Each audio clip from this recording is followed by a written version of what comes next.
All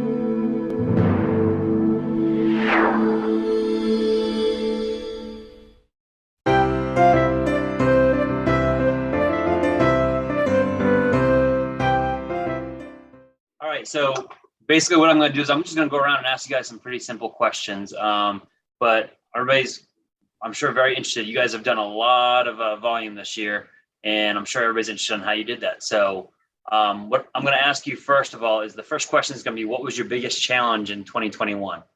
We all face challenges. There's been a lot of challenges the past couple of years. So what was your individual biggest challenge in 2021? And I'm going to go back in the same order. So Jordan, you want to kick us off? Absolutely. For me, it was time. So we just had our second son in August. So we have a 4-month-old at the house and a 2.5-year-old. So, and we also moved in the summertime as well. So we were, for me was the biggest challenge of finding the leverage and getting the help from the team members and making sure that we were, handling the leads, nurturing the leads, and then just doing a good job with everybody. So for me, it was just kind of ups and downs, long nights, long days, and just kind of, making sure we could take care of everything. Great times, always not on our side.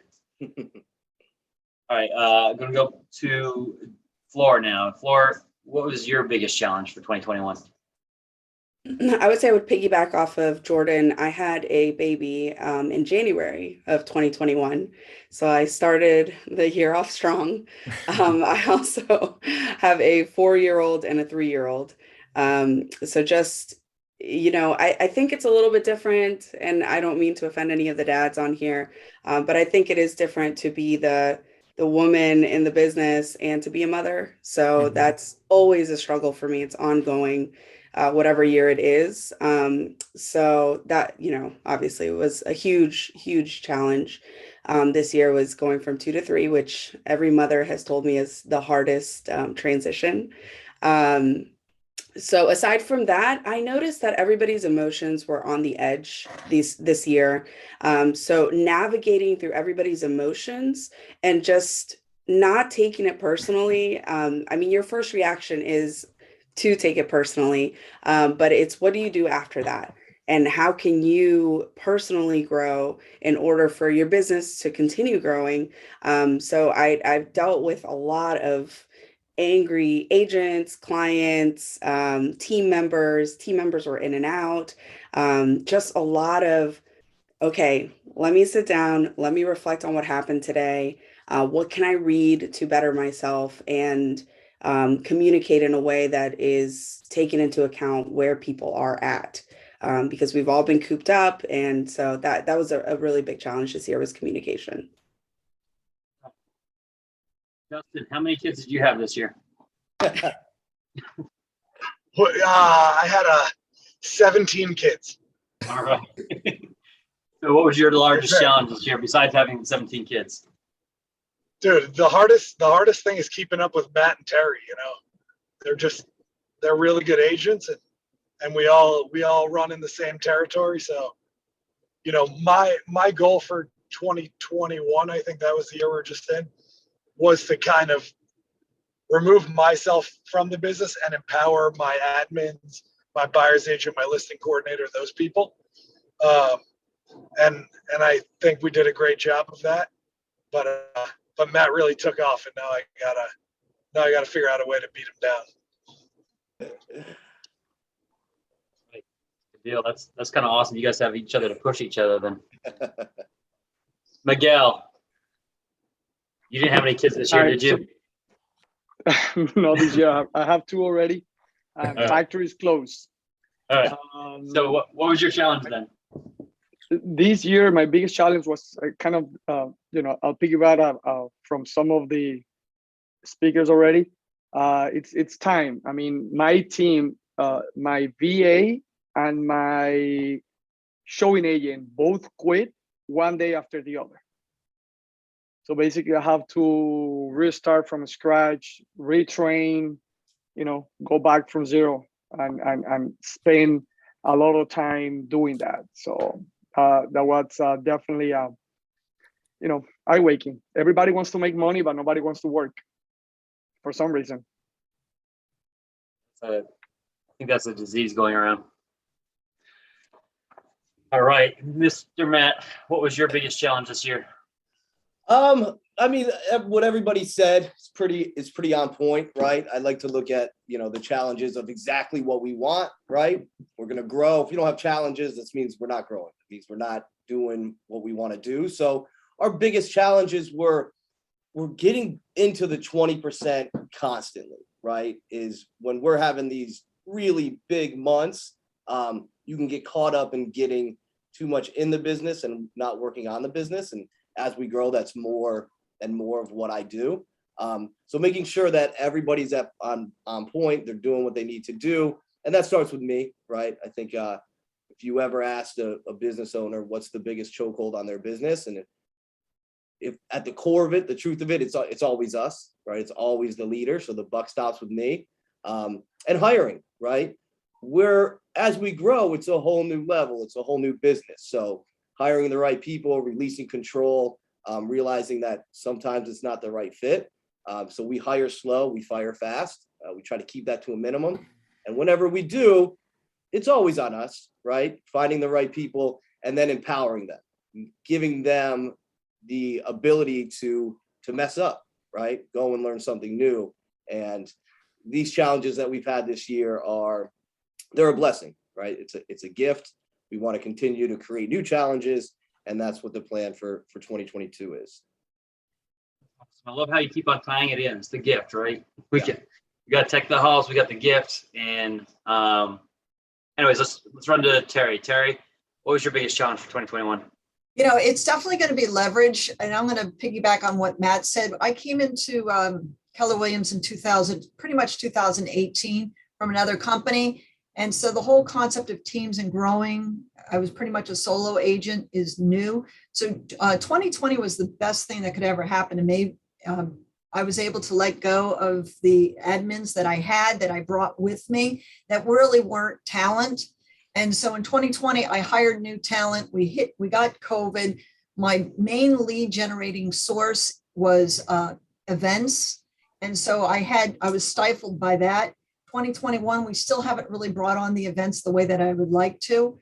The person that I did hire in 2020 is just incredible talent. She's the director of operations. So now I'm in the process of building a team slow and steady. And I'm really pumped up about it. I think I brought on some good new blood into the team, and I'm really excited about it. But leverage was by far the most challenging for us. We actually have a class on leverage today, later in the afternoon. It's going to be taught by Rachel Tessoff. So that's going to be between 2:45 and 4. So if anybody's interested in it, definitely come on, because you've heard pretty much everybody on here say leverage at some point. Just people to add. Jeff Borum is on with us. And what was first of all, can you kind of tell everybody who you are? And then what was your biggest challenge for 2021? Yeah, hi, my name's Jeff. I operate a team in the Clearwater Market Center in Tampa Bay, Florida. My team will close over 300 transactions and over 110 million in volume. I have a long history with KW. I've been here 10 years. I've been a MAPS coach, KWU trainer. I've probably taught a lot in the last few years for FES, et cetera. So at least 41 times in 2019, then COVID hit. I'm a lot like Terry. I built my business via events. So obviously COVID was fun. We have brought back events at a decent level this year. And I think that was one of the exciting changes, was figuring out how to do that. More outdoor events, smaller events actually play really well right now. Instead of doing an event that you want to get 300 people to show up to, you do more targeted events and have 50 people. And yet it is what it is. What's the challenge of 2021 is staff and listings, right? Like, how do we get the listings that we need to grow, and how do we have the people to handle that, and the operations staff? Nothing's changed since Gary Keller wrote the MREA in 2002. You need listing leads, then you need listings, and then you need leverage. And as you grow a big business, however that looks for you, it's how are you bringing in enough listing leads, and how do you have the leads for it to get the listings, to then have the leverage to handle everything. And that's the circle of love. So true. Leads, listings, leverage. All Yeah, right. find more so listings, Ryan. How do we find more listings? listings bring leads. Good job. Thanks again, Jeff, for joining us. All right, so we're gonna move on to the next question. The next question is, what's your biggest win in 2021? So what did you see that went really well? And I'm sure the first two people I can say that they had kids, and that is a big win in 2021. So congratulations there. What else did you have a win with in 2021? For me, I actually spent more time, trying to think and growing the business and less in the field this year compared to the past. So just being able to kind of structure the business how we want. And then one of my biggest wins was one of my agents made she's with me her second year now and made the most money in her entire life. So that was a big win for me, just joining the team and helping her be able to grow and help her family as well. I've known you for a while, and I know for a fact that's probably very genuine right there, because that's big to you. Having conversations with you is just seeing other people grow around you. Awesome. Congratulations. Thank you. Laura, what was your biggest win in 2021? Elevating my customer experience. So my clients all raved about the service this year, and I was less involved in the process than ever before. So I'm constantly eating away at the pie, right? So trying to really hone in on that 20%. So I haven't shown a house in 2 years. I haven't converted a lead to pre-approval on the buyer side in 9 months. So just empowering my people and giving them the tools that they need technology-wise and systems-wise, and just being a visionary for them, casting that vision so they know what direction we're heading in, and really honing in also on my niche, which is Spanish speaking folks. So in the Midwest is not as common as in South Florida. So I'm one of maybe 10 realtors that speak Spanish, but 9 out of the 10 of them are terrible. I mean, they're just disorganized, and I don't want to talk badly about anybody. This is just what I hear from the people that come to me and are dissatisfied with their realtor. They're disorganized because they have too much business coming in, because again, it's a bottleneck. I mean, you've got a whole community of people that's underserved just because of a lack of realtors that speak Spanish. So just really honing in and directing our focus to those people. The use of video, I have really excelled in this year as well. So Recognizing that and taking that on fair share. It's kind of similar to what Matt was just saying about working on your business rather than in your business the whole time. So it's good to see that similarity. Justin, what's your biggest win in 2021? So my biggest win was I went for 5 days to Lake Powell and had no cell service, and my business ran business as usual, with the help of Matt Goldstein, who helped me with the with passing off my phone. He kind of showed me what he did. So that was a huge win for me, because at the end of the day, I wanted to be able to work on my business more and not in my business. So seeing that I could go away for a week and nothing changed, that was a huge win for me. Glad to see you guys working off each other. I want to congratulate everybody who's on this call for coming on doing the same thing, because these guys obviously are working together, make each other better. So hopefully you guys can learn a little bit from them today. Miguel, what's your biggest win in 2021? I think I'll be the selfish one from the panel. My biggest win this year, it's I was able to triple my business as an investor, as a on the flipping side of my profession. I mean, people who know me knows that I work with a lot with investors. We flip a lot of properties, or we've been flipping properties for a lot of time and we're able to do really well this year. So I'm very happy, excited about that, and I'm very excited about 2022. that's awesome. Spent less time on the boat? No. The convertible. I'm Convertible more of a instead of the boat. convertible than a boat. Than a boat kind of guy. Yeah, I don't know. Boats are just not a good investment, so I can.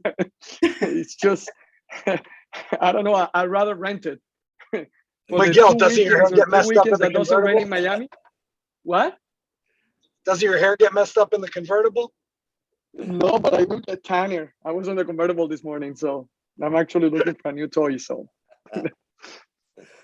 There you go. Your biggest win in 2021. What is that? Go ahead. What was Vic. that? What's your biggest win?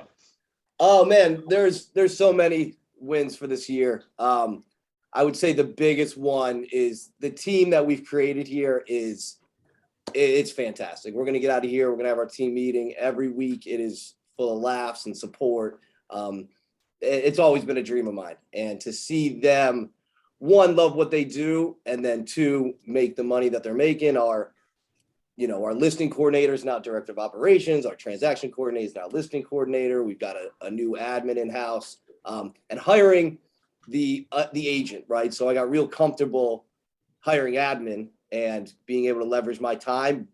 And then we finally this year put on, actually a good friend of mine who ran his own law practice, got recruited real hard by me, and he's been on since March.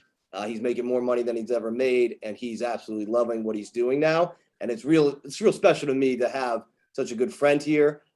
His life is elevated, and everybody here. I confidently feel that my people are unrecruitable, right? I don't think any other team could come and take from me. And if you want to try, bring it on, right? I'm ready for you. And to see everybody else. And then obviously, listen, if you told me 2 years ago, let alone a year ago or 5 years ago, when I started doing real estate, that we would do $2 million in business and that I would have my weekends off with my kids, I tell you that you're crazy. And I mean, listen, I just got back from a 5-day trip at Disney, where I had to answer my phone, 3 or 4 times, and that's probably my own fault, but it's true. And that is absolutely incredible. Life by design is my favorite thing that Keller Williams talks about. And I think everybody that's on this panel right now could attest that it's so incredibly true, right? You can have both. I don't want, have your cake and eat it too. I want cake and I want to eat it and I want more cake, and we're going to keep it rolling until the next year. Add on to that. You were talking about your family there, and you got that kind of like a moat around you to protect you and your family because you're building a big business that people love working there. Yeah. I didn't even get to talk to you to get you on this call. I went through your staff, and your staff was awesome. They were really, really nice, but it didn't make me feel like I got shafted or anything because I didn't get to talk to you either. So that was awesome. Yeah, I appreciate it. And you're still here. Sometimes it makes me worry. Hey, are they going to show up? But you're here. So thank you. They're And the reason. good job for them. Yeah, 100%. All right, Terry, what's your big win in 2021? I got to go personal. I had 2 daughters get married to 2 wonderful young gentlemen, and I don't have a baby on the way. I have a grandbaby on the way, and I'm so excited for that. So it's just, I couldn't be happier. Wonderful year. The other win for me is I've been working on myself, reading a lot of books, trying to learn to be a better leader. If I can lead myself, I can lead others. Also worked real hard on building our systems to have them in place so that I can bring on the team. On another personal level, Jeff doesn't realize this, but I was motivated by him. He teaches the FES. I am now a FES instructor. I'm pretty excited about that. It's my way of giving back to others because so many people have helped me along the way, and it's just a way that I want to pay back. Jeff, you're motivating others. What's your win in 2021 besides motivating Terry? I think that's all I want to need, catch right? up to these guys. They got me running. For me, it's definitely becoming me again. I mean, the end of 2019 and 20 was rough for many of us, myself included.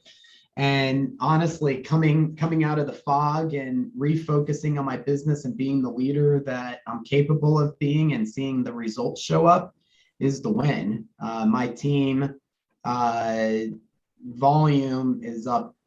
We'll end the year up about 90%. And that's what happens when we plug in and we're the people that we're capable of being. So I think it's when you see that happen, it really humbles you and excites you at like what's possible, because if we did that this year, we can do it again, right?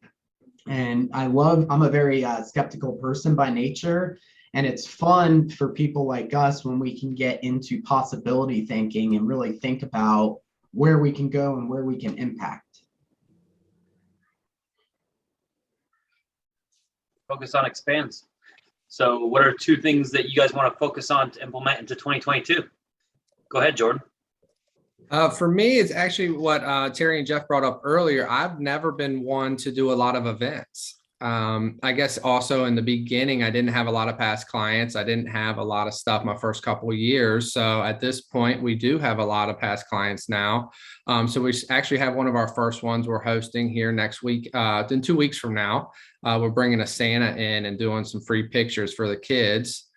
And then next year, we really want to focus on having some past client events and getting that stuff going as well.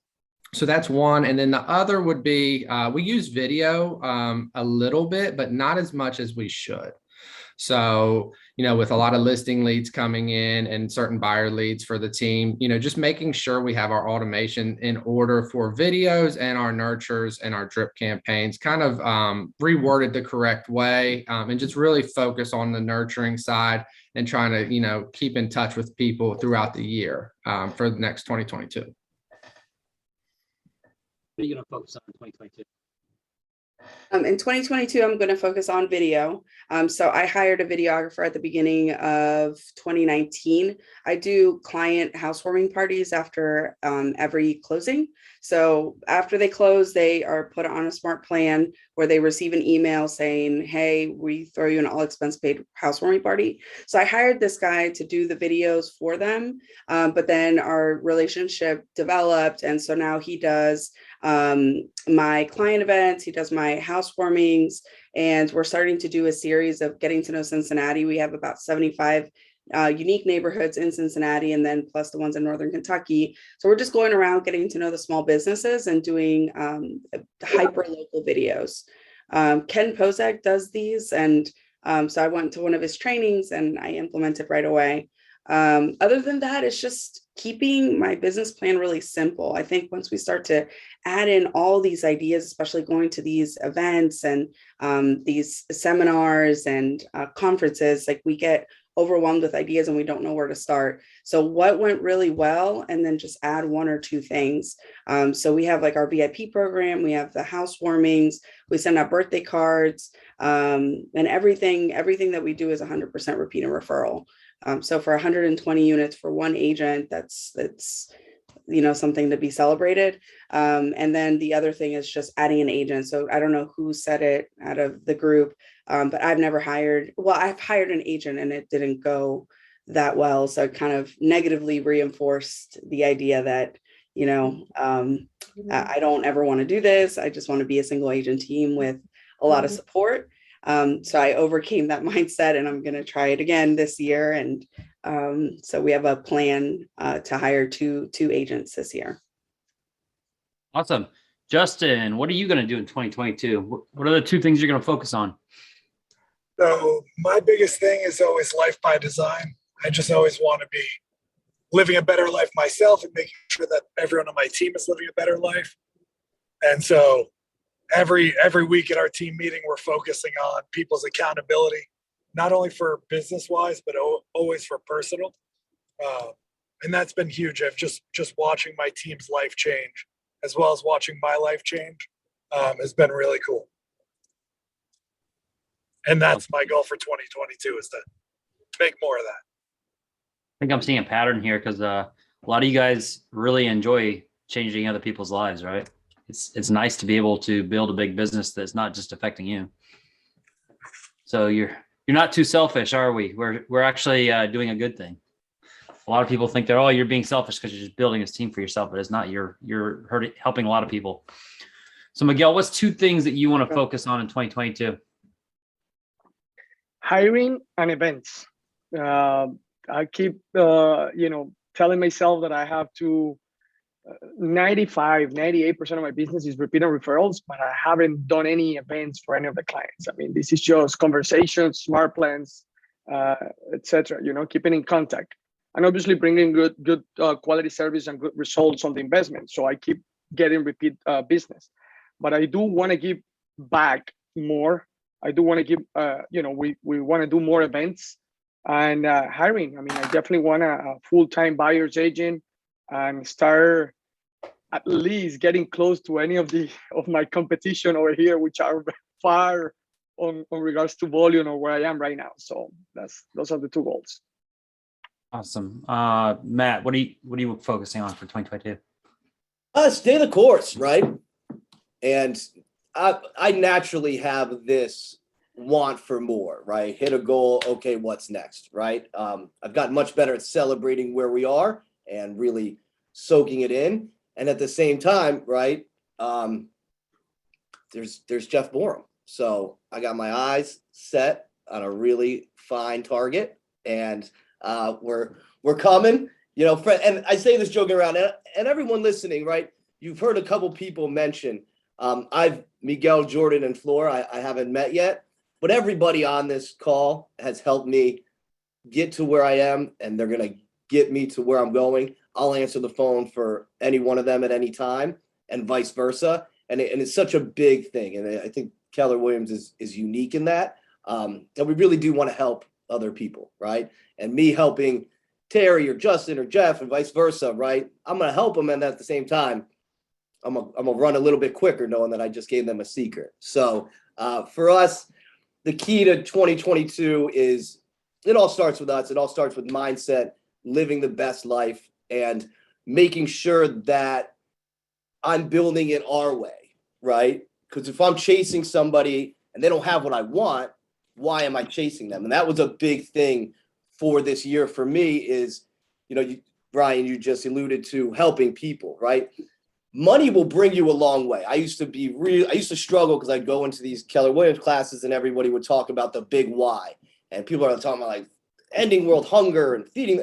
And I was like, I want to be rich. I want to be filthy rich. I want to sell real estate and I want to make a bunch of money. And I felt bad about that and I shouldn't have.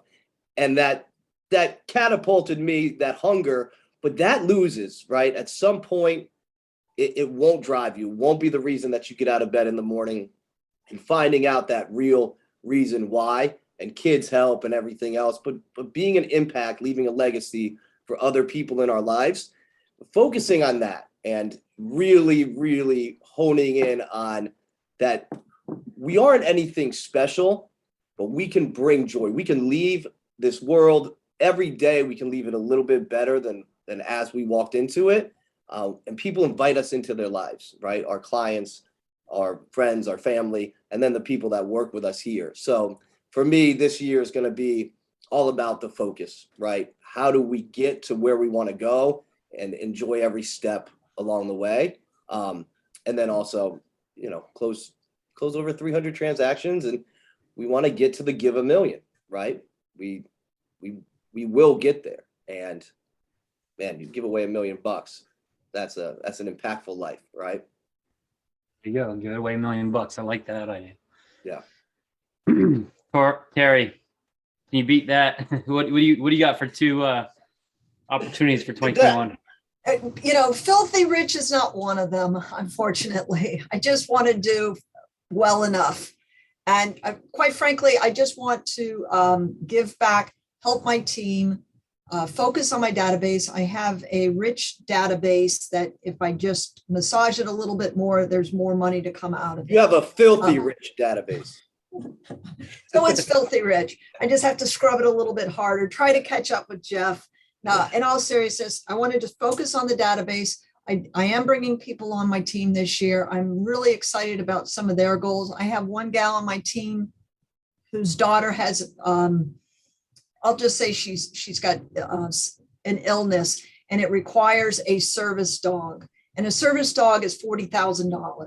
So if you do the math, we need about $53,000 in her pocket so she can get a service dog for her daughter. That just, you have no idea, that just pumps me up like nobody's business. I really want to see her get a service dog for next year for her daughter. So I also want to elevate the service that I give. I know that we give good service. I want to make it great service. By doing so, I know there'll be more repeat referral business coming to myself and to my team. Awesome. Anything we can do to help you with that goal?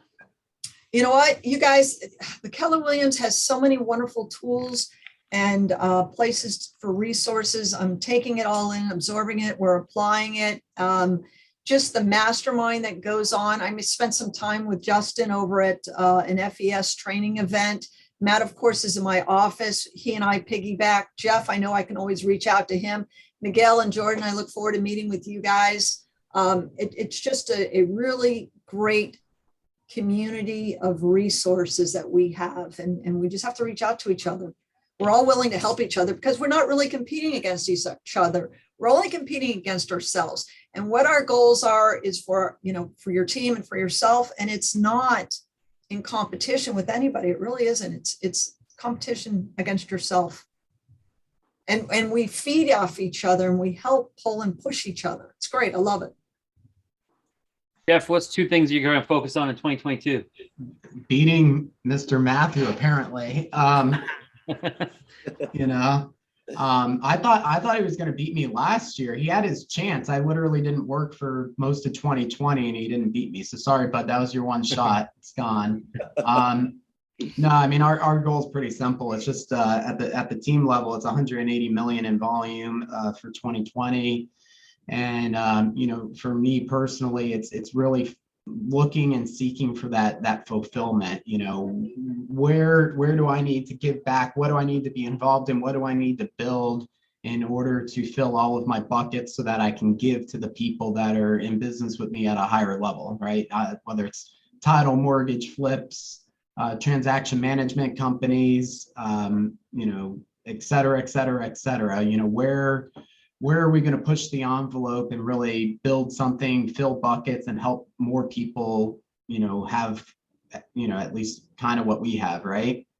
You know, I told my, you know, like my title partner, you know, like, hey, like, you're going to be a millionaire, right? And like, that's all cliche, except now, like, she really is a millionaire. So like, it's cool when you can really make that kind of impact on people.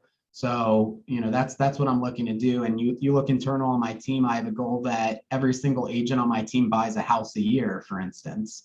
So it's really getting the wealth building conversations and money conversations on my team legit enough and consistent enough that everybody really does buy a house every single year. Because guys, this isn't rocket science. If you want to retire a multimillionaire, just buy a house every year, right? So, you know, it's setting people up for success like that. And that's what I'm looking forward to. Awesome. Thanks for sharing that. Terry, you got some chatter in the chat. People want to know how they can help with this dog charity. I know, God, I didn't Got even think anything? about this. I'll have to think about how I could set this up. That would be just so incredibly awesome. Well, if there's anything we can do, please feel free to share that with us. Let's see.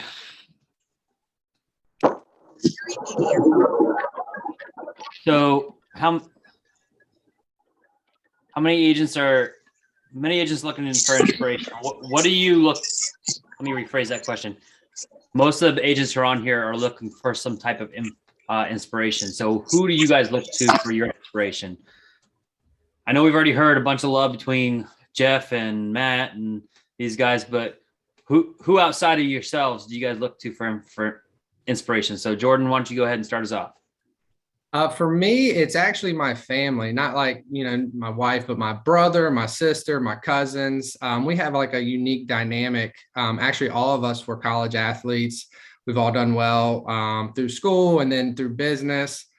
They've all, you know, grown very successful businesses as well. They all have kids as well. And, you know, I see them not only as the business side, but as, you know, parents and how they raise their kids and see how hard they work. And sometimes I look like, man, I could be doing more, or, you know, just kind of, you know, looking at their guidance and, you know, seeing them lead. So for me, that's probably my biggest. I have a big core group for my family that will, you know, willing to give me anything. My brother's been a lender for 20 years.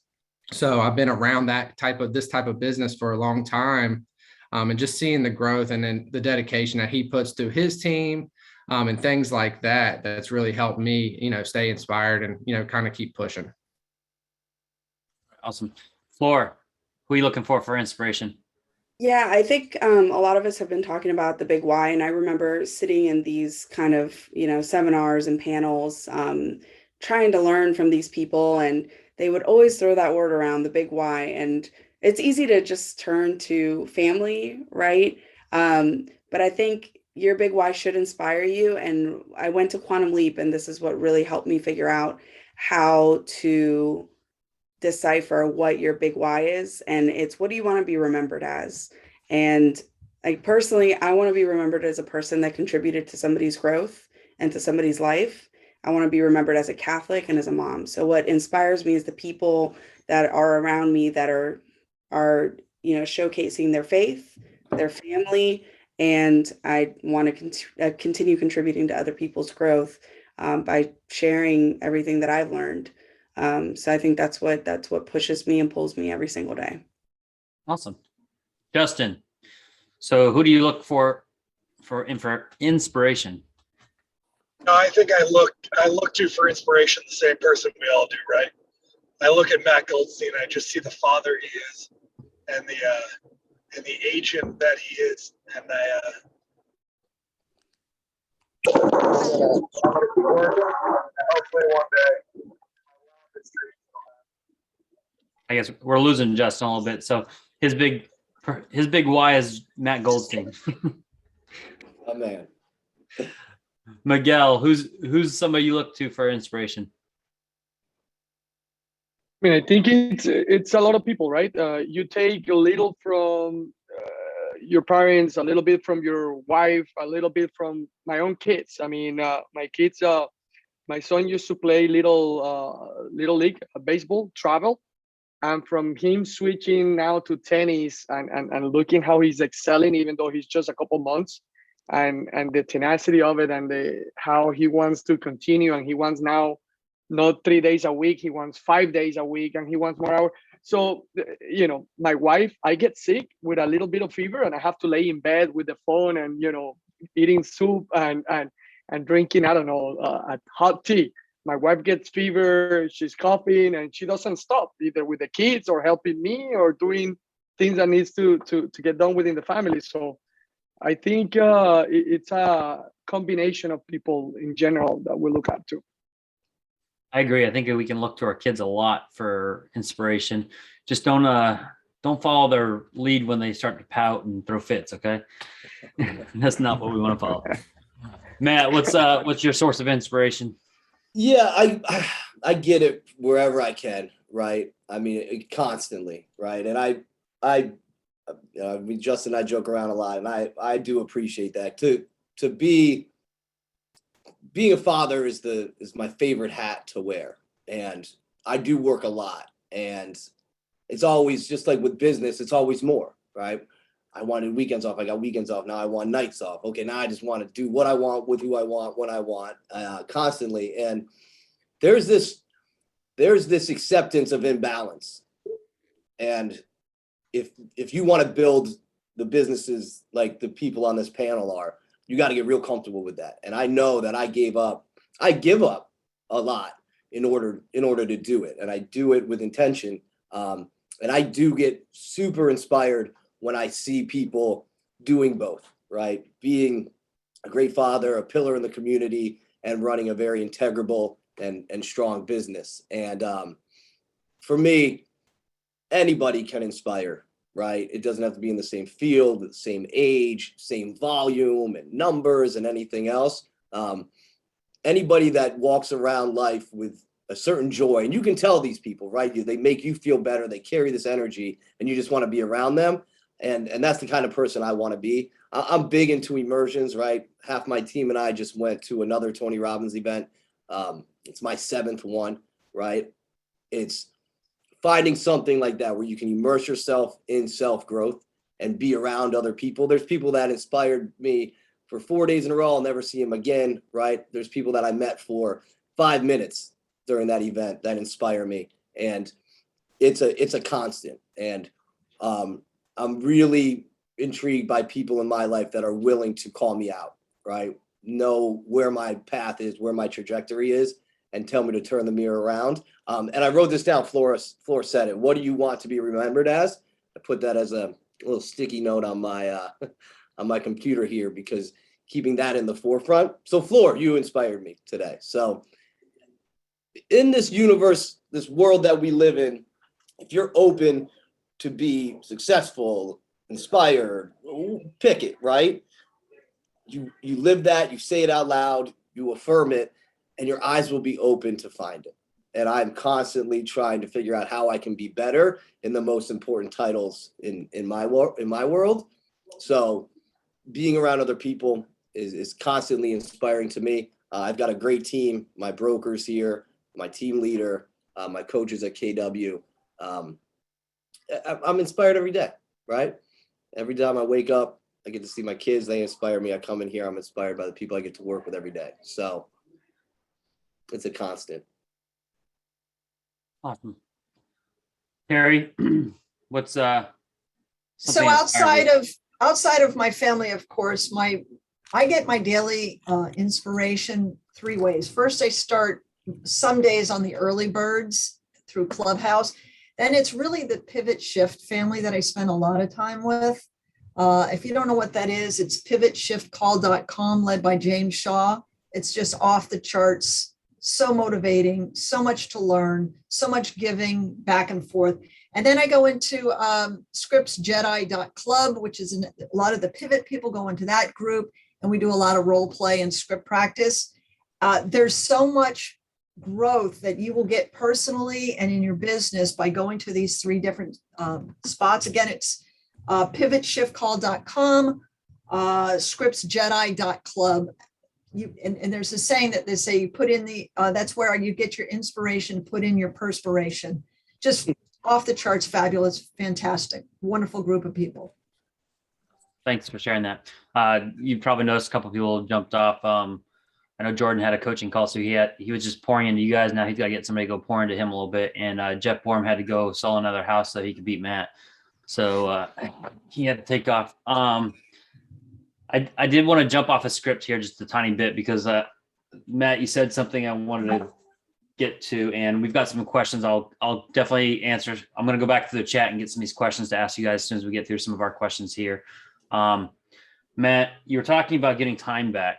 And I know if you're building a team, kind of that's part of the scariest part is giving up control of that team to try and get that time back. You're giving up, you feel like you're giving up money. You feel like you're, if you give that away, that you're not going to give the same service if you go through other teams. Can you kind of discuss a little bit about how you got over that? Yeah, it's all a lie. It's all a big lie. You're going to make more money. People are better at things than we are, and get out of your own head. And I'm telling you from experience, I can speak to this and be very direct, is, half our mind sells BS, the other half buys it sometimes. And we cannot service our clients and build the business that we want to build if we won't release control. And it took me years to really understand this. And sometimes I still struggle with it, right? I mean, if you looked at my numbers, you would say you can give it all up, right? And I haven't given up the listing side of things at all. So if you're out there, that's it. Stop listening to yourself, right? You're not that important. You're not that special. And there's people that can do other parts of your job better than you. And then you get to affect other people. I remember I was so scared to spend the, originally $45,000 that it was to hire somebody. And man, what a mistake that would have been. Because now not only is she here and thriving and making 6 figures a year, she's helping the rest of the team, and she does the rest of the hiring. And I've gotten so much back because of it. So to the CV process, do that 100%, because I didn't, and I hired the wrong people. And I was also the wrong boss. I was twofold. And then really just get out of your own way. You deserve to have, your clients deserve it, and you deserve it. You deserve to have more time back. Your clients deserve the absolute best client care possible. And if you're doing 30 deals right now, I'm telling you, you're not servicing your clients the best that they could. And then you get so much back, right?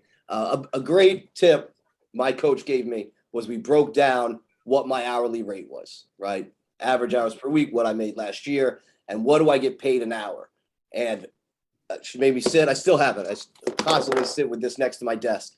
And every task that I'm doing that isn't in my 20%, I think that it was like $280 an hour. If I would pay somebody that number to go do this, I shouldn't be doing it ever again, right? And then it clicked for me, right? $280 an hour to drop off HOA paperwork, $280 an hour to go and put marketing material in a house, whatever it is, the stuff that makes us feel busy, but is not productive, right? Because we can have those days. Man, I was so busy today, but what did you really, did you set an appointment? And the answer is no. No, that's your whole job, right? Our job is to set an appointment a day. It sounds really easy. So getting the right people in place, it's such a game changer. And then you're running an actual business, and you're not just a one man or woman show.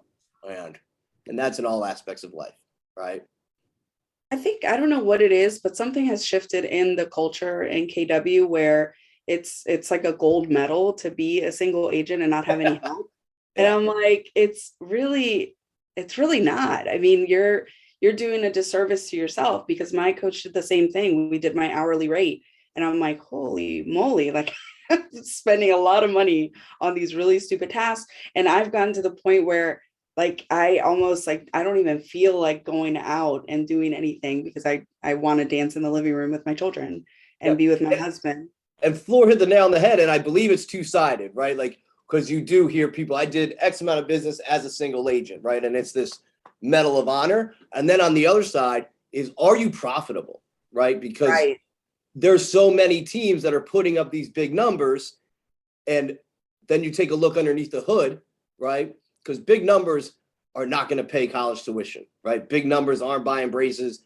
Big numbers aren't buying Teslas, right? It's how much of that do you bring home? So it's two-sided, right? There's this, I'm a single agent, I do everything on my own, like, ugh, God, horrible. And then you've got this other side of, we did 500 units this year, or even 100 units, whatever it is. And then you go and look, and you're like, well, you made 20% on your money, do 50 and make 40% on your money, and then dance in the living room with your kids, right? Exactly. I was having a conversation with my 19-year-old sister, and she doesn't understand anything about business. Obviously, she's 19. And I'm like, one thing that I'm really proud of is that our business was 50% profitable. And she's like, 50%? That's all you get to take home? I'm like, most businesses don't even take home 10%. So it's actually a huge win for us. Yeah. So it is. Yeah. You need to look at the net profit for sure. A lot of people don't even think about that. No. If you can, read Profit First. That book changed my life. And hire somebody that's going to do your numbers for you. And you just a must. Yeah. Anybody else got a comment on that? Justin, Miguel, leverage? I mean, we've completely leveraged our team because, I sat down with Matt and he told me what he was doing, and I was like, oh, I'll do that. That sounds fun. My big why was always to be the best dad that ever did it. Matt again, it's going to be tough competition there. But, I do all this so that one day when I have kids, that I'm honestly the best dad I can possibly be. I always said I don't want to be showing houses on Saturdays and Sundays. One of my previous mentors, he was almost 50 and still showing houses all the time. I was like, I can't imagine that lifestyle, So it's really awesome to be part of this culture that really, has this team atmosphere, and we all share, and allows me to, achieve my big why, and allows us all to achieve our big whys. I think in terms of leveraging, hiring correctly, what Matt said again is just massively important. I've made some bad hires, I've made some good hires, but you really know quickly, and then you just have to be honest with yourself about what's going on. Other than that, I think just leveraging is the key to everything. And I mean, I don't know, Matt says everything exactly the way I would say it, so I'm just gonna go with that. I gotta jet, everybody. Thank you so much for allowing me to be a part of it. And 2022, let's go be great out there. Thanks, Matt. I love you guys. So want to add a couple notes to the hiring and the using career visioning. I think even when you use career visioning, be prepared that you didn't make a good decision on the hiring process, and it's not failure, it's learning. And also just always think in the mindset of, is it an investment? Is this person an investment, or are they an expense? And if the answer is the latter, then you need to, have a conversation with them. A lot of times what my coach and I have figured out is that if I'm feeling the pain of them being on my team, then they're probably feeling the same thing, but neither of us is communicating to each other. So just coming from a place of curiosity with your people on your team and say, how are you feeling? Will bring it out 100% of the time. Yeah, what Matt was talking about and Flora mentioned, Matt said CV a few times. So for anybody who didn't understand what CV meant, that's career visioning, as Flora just mentioned. All right, so Miguel, did you have anything to add to the leverage part? No, I mean they're pretty much on point. Since I joined Keller Williams, a couple of years back, it's been amazing. The team culture, right? The family culture, and the big difference between some of you and other people that are here in this call is leverage, right? We all have 24/7. We all have 24 hours in a day. The only difference is what can we do with those 24 hours. The hourly rate is key. I have a spreadsheet that I'm always looking, to see, take a look at my pipeline. I already have a formula there that depending on how many transactions I'm going through the year, I already know exactly what my hourly rate is. So I constantly try to, I'm a perfectionist at heart. So it's hard for me to delegate. So it's a learning process, right? Every time I look at my hourly rate, I'm like, should I be doing this or should I just give it to somebody else? And so it's a constant growth, constant learning, and team building. It's just key. I mean, if you want to enjoy life, right here to sharpen you. So when it comes to that mindset and you need help with that, talk to these guys here. Well, I'm listening a lot. Yeah. Brian, I just want to add something to what everybody said. Can you guys hear me? Yes, sir. Okay. What everyone said, reach out to people who are doing more business than you. Reach out to people who've been doing it longer than you. I think, right, when I talk about Matt, when I talk about all these people, I've only been doing real estate for 3.5 years. So the way I jump-started everything was just by going up to the people who are doing it well and asking them questions, taking them to dinner, coffee. For the newer agents on this call, or for the agents only doing, the 30, 40 deals a year, the agents who, just want to start a team and don't know how, talk to people. It's really the biggest thing you can do to really accelerate your life. Well, let me know when you're available for lunch, Justin. Anytime, buddy. You live close to my favorite chicken tender shop, so I'll drive it to you. Perfect. To add to Justin's comment, and I'm sorry, Terry, that you probably want to say something. I've had so many conversations lately. I'm in Bold, and you either take a lot from Bold or you don't take anything from Bold, and it's all internal, and it's how you approach it and how you're receptive to it with an open heart and open mind. You take a lot out of it. And there's just been a lot of really closed-minded people that I'm, moving away from. But the common theme is they're not learning based. They feel like they've already reached mastery, or they already have everything that they want, or they're already the person that they're supposed to be. And I feel like if you shift out of that mindset and you say, how much better can I be every single day, then you will live a totally different life, and it won't be filled with negativity, and you won't attract that negativity to your life. Point. One of the biggest things that I learned when I decided to join Keller Williams, somebody got on the stage and said, if you're not growing, you're dying. And I had been an agent for 29 years up to that point. And that was so impactful to me. And you're so right. We got to continue to grow, get the negative people away from you. You really need to be learning based. There's so much to learn and grow from. And the other really key thing that I learned is having the right leverage. I had 2 assistants, but they weren't really assistants. I would tell them what to do and they would do it versus them knowing what to do and working by my side and leading as well. So for the first time in my 33 years in the business, I now have the right hire that is guiding, she's actually my boss, and that's the way it should be.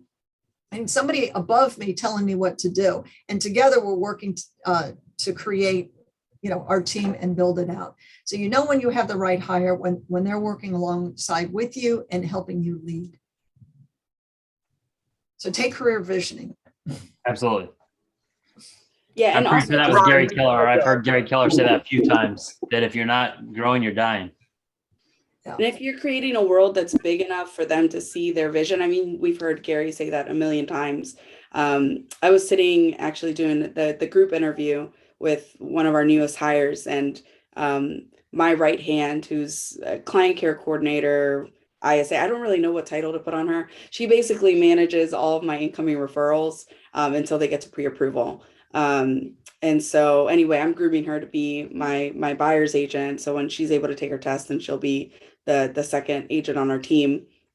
But anyway, she made some comments and it just made me realize, we're so stuck in our business that you never see it from another person's perspective. And she's like, I've never had a job where I was allowed to grow, and I feel like I always have somewhere else to go. So just, being that environment for your people is really important. And talent is what's going to recognize that.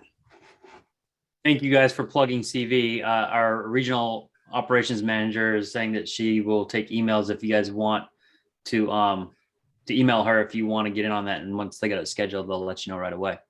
So thank you again for plugging it. We didn't pay them to do that, by the way. They just see Right. value. Do you mind if I riff off something that Terry said? Sure. So Terry said, if you're not growing, you're dying. And I thought that was, it's been a big thing in my life lately. Is right. Growing doesn't necessarily mean sales. It doesn't necessarily mean volume. It might just mean your mindset grows. It might mean your volume goes down and your quality of life goes up.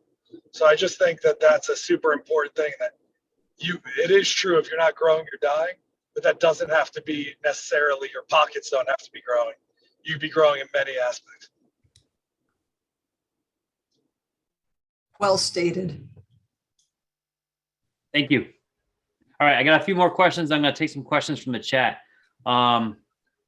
These are going to be a little bit quicker and easier to answer, especially since a couple of you guys have had to go. So are you guys going to be attending family reunion this year in Orlando? Wouldn't miss it. How about you, Miguel? Absolutely. 100%. Justin? Oh, yeah. Flora, are you coming down to visit us?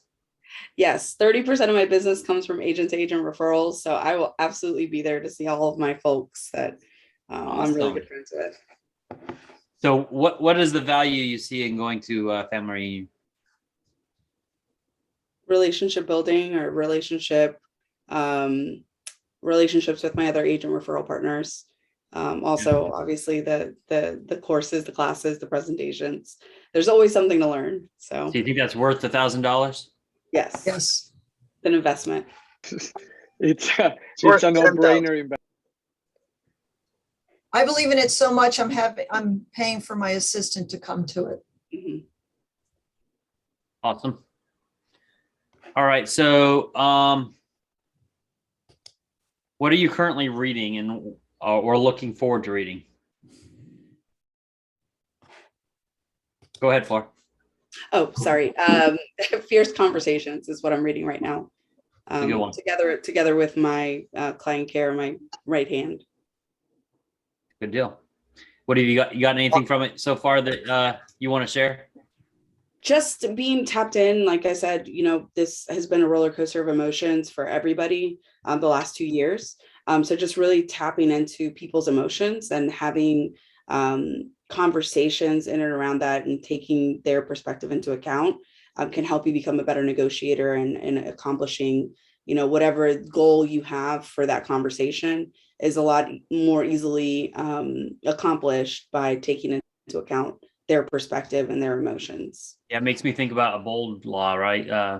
talking about emotions make you act and logic makes you think. I think about that a lot when it comes to creating ads and stuff. So, well, what do you want to make them do? You want to make them act? Do you want to make them think? We kind of want to do a little bit of both, but if we can get them really acting as our goal, right? Exactly. Justin, what are you reading right now? I'm reading Traction. Traction. So it's a book all about how to grow an actual business, like a serious business, and it's incredibly impactful. Everyone who has a team should 100% read it. It is just step by step the guide to growing a business. Almost every CEO you ever meet has read it. It's the textbook for growing a team and a business. And you know who the author of that is? Gino Wickman. Okay, awesome. I'll have to look into that one. I haven't read that one or heard of that one. Miguel, you got anything on your reading list that you're reading right now or looking forward to reading? Yes, I'm reading 2 books. I'm actually, to be completely honest, I'm not a big reader. So I listen to audiobooks. I'm switching from one to the other. I'm reading or listening to the Elon Musk biography. And I'm also listening to another one called Blue Fishing. That has nothing to do with fish, by the way. It has nothing to do with fishing. Carrie, how about you? Right now I'm reading Humble, Hungry, Hustle by Brad Lomenick.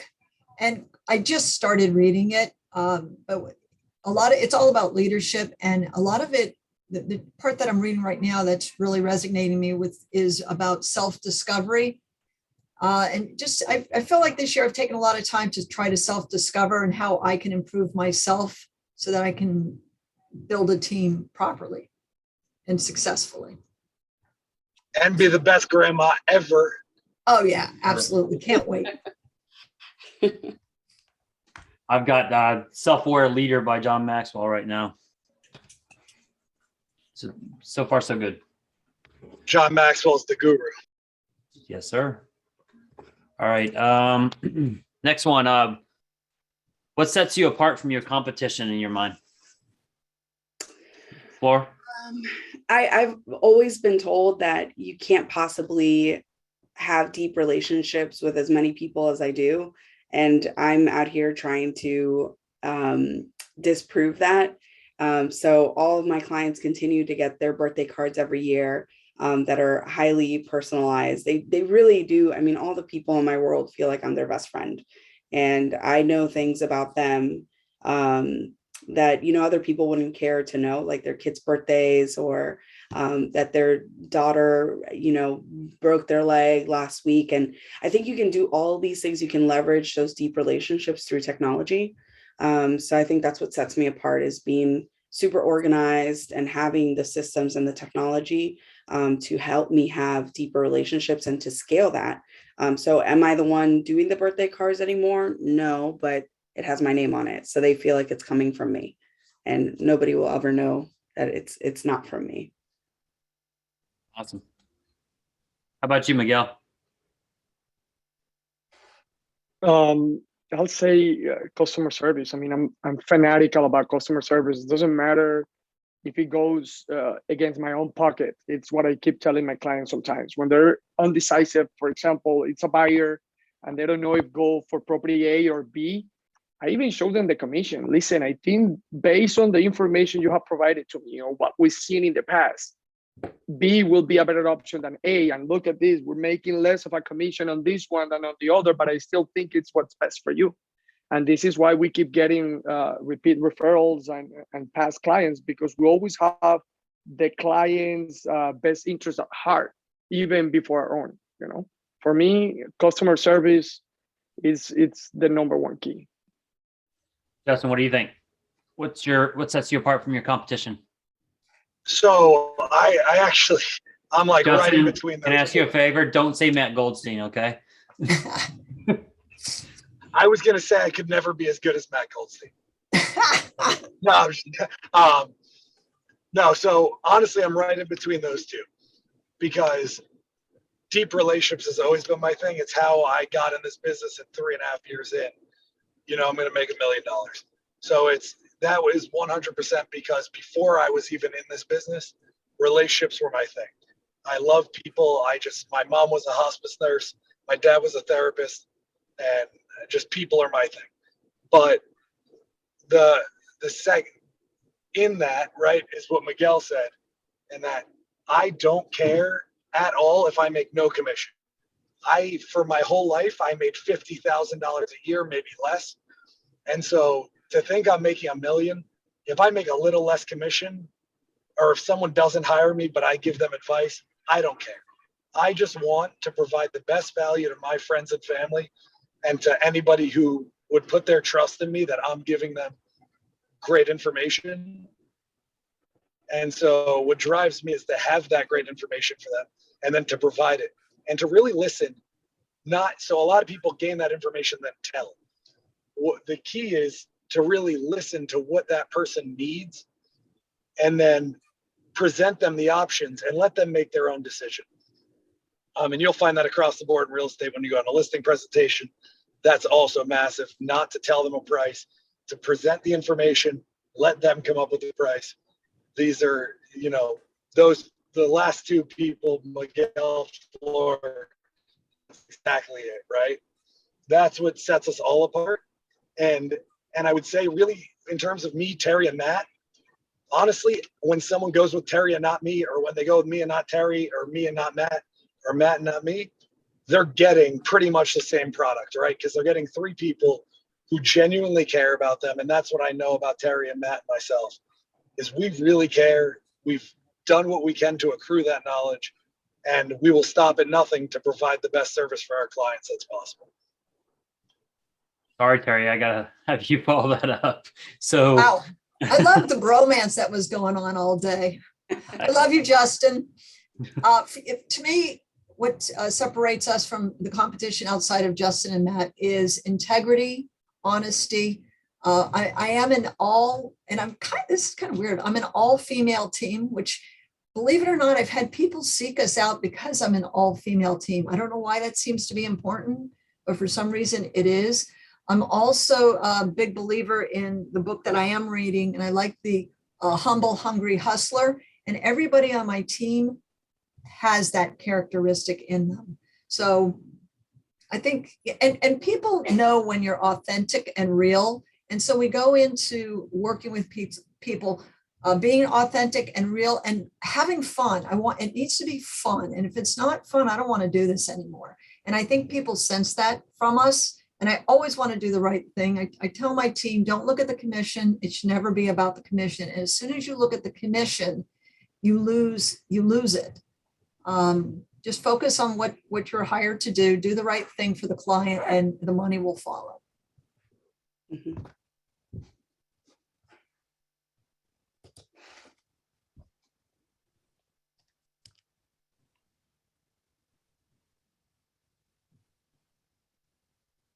Oh, looks like we accidentally lost Ryan.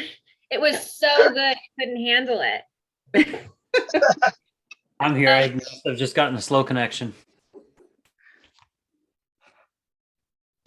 All right, so let's see. I've got a couple questions that came up in chat, so we're gonna make sure we get to those before we go. Let's see, the last one from a little bit earlier from Rebecca Borges is, what is something you did this year that brought you more people for your database? So I'm gonna let you guys just kind of jump ball on this one, if whoever wants to answer it first. Housewarming parties. I have 20 to 30 people from my clients closest, from my client's sphere, that they're close enough to have them over for a special party. So number one thing when you're throwing an event, if you're, hosting your first event, the number one thing that you should gain from it is collecting information. So whether that's a Google form or it really should just be a Google form, and you can find that on my Facebook group, which I can post in the comments or in the chat. But just having a Google form, I send it out to the host of the party, so the person that just purchased the home, They send out that link to their family and friends. So my spreadsheet is just being automatically generated, and it has their closest friends' name, phone number, email, address, and birthday. So I get that right away. So I've added about 300 people to my database this year from that. And then reverse bold 100s are also an excellent way. All right, awesome. Miguel, how are you adding people to your database? Where are you getting your leads from? Social media. Social We media? get a lot of leads from social media. I'm from Colombia originally, and let's say the political turmoil in Colombia right now, it's not looking good. So that they have there's a lot of buzz and people wanting to invest in the United States. I do Airbnbs, and my wife manages Airbnb, so there's a lot of Airbnb is like the new thing. So there's a lot of people who have contacted us lately to invest on vacation rentals. So that's been lately the number one way of us getting to more investors and more people into our database. And we do that through command. We'll follow up with the smart plans. We do the advertising through social media, through command, and that's how we've been growing our database. Yeah, as you might have noticed, we haven't really brought up much technology during this call, and that's okay. But Miguel, I didn't pay you to say that, and I love you for it. Thank you. No problem. Justin. Well, that's the number one reason why I doubled my business last year. Yes. It was literally through command during the pandemic. So. And if you want to hear more about that, Miguel's on our website. You can go see, take command and see Miguel's video on there about that. Justin, what are you guys doing to add leads to your database? So we have a phishing device that goes in and it just steals people's information off of their Wi-Fi. No, I'm just kidding. We have a three-pronged approach that we've really enacted. We do client events. So we just do events, right? We do community events. So anybody who comes to those community events, we get all their information. We do a lot of circle prospecting, so through Vulcan 7, and then we add a lot of people to our database that way. And then we do a lot of handwritten cards, which is a big thing in Keller Williams right now. So you can watch a ton of videos on that. But we do handwritten cards. We send out about 1,000 a week. And just saying, hey, we have someone who'd like to buy your house. Awesome. Yeah, so those are our main ways. How about you, Terry? What are you guys doing to add to your database?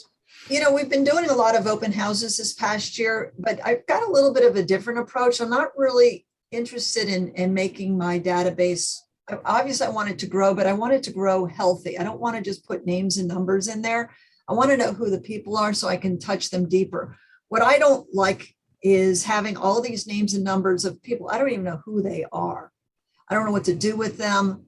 I'm learning that if I scale it back to something that's more manageable, and I know, and they're more of my Mets, it's easy. I know that I will get more business out of it by concentrating on the few versus the masses. So I'm actually in the process of shrinking my database. Can I give you like just a little bit of coaching? Yes, please. If you tag your database in a systematic way, then you don't even have to look at the people that you don't know or you haven't met. So I have actually a tagging video in my same group. I follow a very simple system. Are they met or haven't met? Where did I meet them? What is my source of relationship with them? Did I meet them at an open house? And if I only have a phone number for them, but I met them at an open house, and I can filter for those people and touch them in a different way than I would a Met that I got from a housewarming party. So I don't think you should ever shrink your database or your number of contacts in your database, because I've gotten business from those people, and that has unlocked a lot of relationships that would have otherwise gone to the wayside. So I'll be reaching out to you later. Laura, do you think you can put the link to your page that you manage in the chat for everybody? I did, yeah. Okay, great. I want to get through a couple more questions, make sure we answer some of these people's questions in the chat. Lori was asking, our great Lori St. John has asked, do you have someone that manages your systems, and when did you hire them, and how did you find them? So that's a three-pronged approach, but do you have somebody managing them? When did you hire them and how did you find them? So why don't we go ahead and start with you, Floor? Well, I am unlike, I think, half of the realtors in the world, in that I am very systems oriented.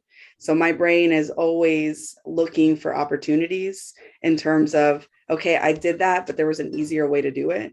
And if there is an easier way, then how can I make it into a process? And I think it started from the point where I decided, like, I really want to start a team. And this was 5-6 years ago. I created a logo and I've just been working towards that vision for 6 years, and I didn't make my first hire until 2020. So just having that vision of, okay, I eventually am going to hire somebody. So what system can I put in place where somebody could plug in and use the system?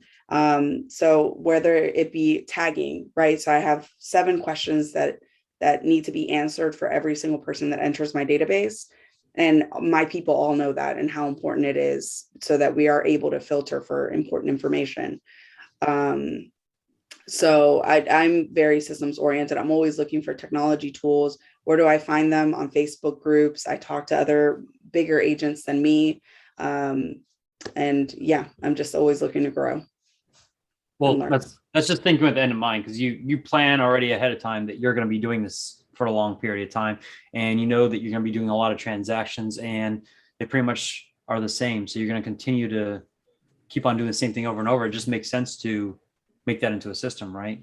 Exactly. Not a quick bandage, but what is a good process that not only I can use, but others can use when I eventually hire somebody. It doesn't have to be perfect. You can keep on adding to it, right? Exactly. Right. Because you're going to get better and better, and you're going to learn from panels like these people that are on here, and you just keep on tweaking it and adding to it.